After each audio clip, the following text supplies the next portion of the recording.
Assalamualaikum warahmatullahi wabarakatuh. Halo teman-teman, perkenalkan nama saya Syahnia Dujaya, kelas 9A dari SMP Negeri 1 Bengkulu Selatan. Di video ini saya akan mempresentasikan dua aliran lukis, yaitu naturalisme dan romantisme.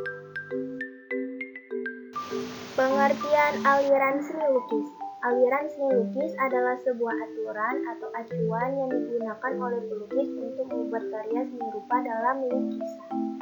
Aliran seni lukis juga bisa disebut sebagai gaya lukisan yang perkembangannya bisa dipengaruhi oleh beberapa hal, termasuk faktor dan budaya. Macam-macam aliran seni lukis. 1. Surrealisme, 2.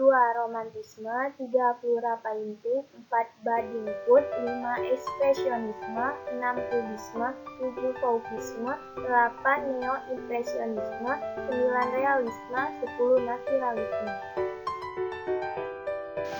Aliran naturalisme adalah aliran seni yang mengutamakan keakuratan dan kemiripan objek yang dilukis agar tampak natural dan realistis seperti referensinya yang terdapat di alam.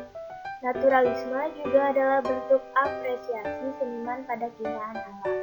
Biasanya seniman mengangkat tema keindahan pemandangan di sekitar, seperti yang terjadi pada pergerakan Moai di Indonesia, Hindia Belanda tepatnya. Sejarah aliran karya seni naturalisme ini sebenarnya pengembangan dari realisme serta melawan romantisme. Prototipnya sudah ada dari abad ke-17-an. Pada 1820-an, bentuk awal naturalisme sudah menjadi tren dominan dalam lukisan pemandangan. Aliran naturalisme telah ada pada tahun 1850-an di Prancis yang menjadi reaksi atas kemampuan para pengikut aliran romantisme. Aliran ini semakin berkembang pesat seiring adanya perkembangan teknologi visual dan pengukuran. Salah satu contohnya ialah penggambaran anatomi manusia dan hewan yang semakin akurat. Perkembangan perspektif jarak jauh juga semakin berkembang pesat. Pada abad ke-17, pengembangan kondisi cuaca serta pencahayaan lebih halus dan nyata.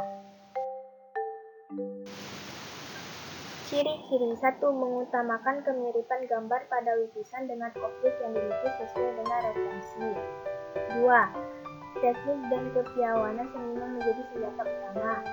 3. Membawakan tema-tema lukisan yang indah namun berdasarkan kemurniannya. 4. Naturalisme adalah bentuk apresiasi seniman terhadap keindahan alam. 5. Mengangkat tema keindahan pemandangan di sekitar seniman. 6. Melukiskan kecantikan atau ketampanan potret manusia apa adanya tanpa dilebih-lebihkan. John Constable adalah seniman asal Inggris yang dianggap sebagai salah satu tokoh seniman yang paling berpengaruh dalam perkembangan aliran naturalisme. Dia menolak gaya lukisan pemandangan pada masanya. Kebiasaan pelukis hari ini adalah bravura, sebuah upaya untuk menggambarkan sesuatu yang melampaui kebenaran. Dia memilih untuk menciptakan cara representasi sendiri yang berdasarkan mentransfer apa yang dilihatnya sejujurnya mungkin di atas kanvas. Selain itu, Jones memilih untuk melukis apa yang di sekitarnya terlebih dahulu. Dalam surat yang tertulis untuk koleganya, dia menulis, "Saya harus melukis tempat terbaik yang sempit." Dia juga tertarik pada pergantian cahaya dan awan di alam tanpa membeda-bedakan mana yang lebih indah. Ada beberapa contoh lukisan dari John Constable. The White Horse, Kuda Putih, adalah lukisan John Constable. Dalam lukisan ini menggambarkan pemandangan kehidupan pedesaan yang wajar, tidak menerapkan emosi atau ekspresinya, merayakan kehidupan kerja orang-orang yang digambarkannya. Dia hanya mempresentasikan apa yang telah ia lihat. Polisi menunjukkan para pria yang menjalankan cara hidup yang telah mereka jalani selama berabad-abad, meskipun ancaman industrialisasi semakin meningkat. Aliran romantisme adalah aliran yang mengedepankan unsur emosi suatu karya dengan cara penggambaran dan pembangunan citra yang dramatis, radikal, dan memiliki suasana seperti dalam mimpi dreamlike. Aliran ini menitikberatkan emosi, imajinasi, dan ide untuk kembali pada keniscayaan sejarah dan alam. Ciri-ciri. Imajinatif. Meskipun tetap realistis, adegan yang digunakan pada romantisme cenderung tampak teatrikal dan bukan pemandangan sehari-hari. Untuk menciptakan adegan tersebut diperlukan daya imajinasi yang tinggi. Subjektif. Penciptaan seni dianggap sebagai ekspresi diri seniman, menggunakan intensitas emosional yang tinggi.